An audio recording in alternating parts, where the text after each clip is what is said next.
বলেছি আমারটাও হয়ে যাবে না।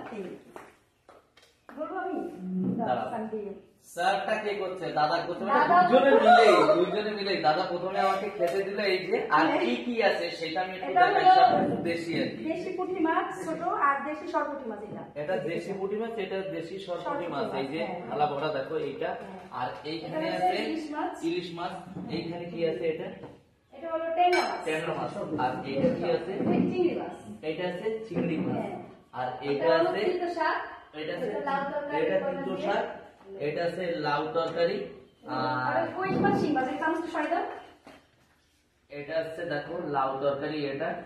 আর এটা আছে কই মাছ আর শিং মাছ। কই মাছ আর শিং মাছ।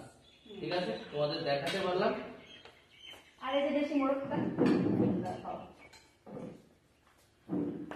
আলু দিয়ে পাতলা ঝোল।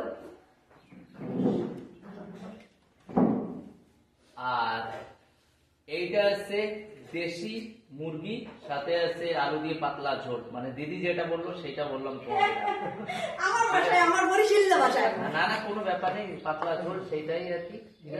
বরিশালের ভাষায় পাতলা ঝোল। এইবার একটা কথা বলি, মানে দেশি জিনিস খেতে হলে দেখেছো সব একদম সবকিছুই পড়ে রয়েছে এখানে, দেশি সবই।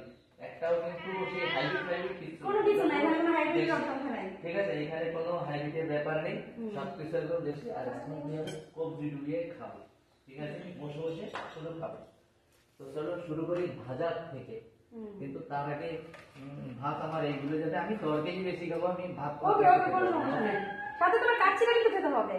কাচ্চিও আছে ভাই, বরিশালের সেরা নাজেস কাচ্চি। হ্যাঁ, কাচ্চি এসে গেছে, তো কাচ্চিটাও খাবো। ঠিক আছে, ওকে। হ্যাঁ,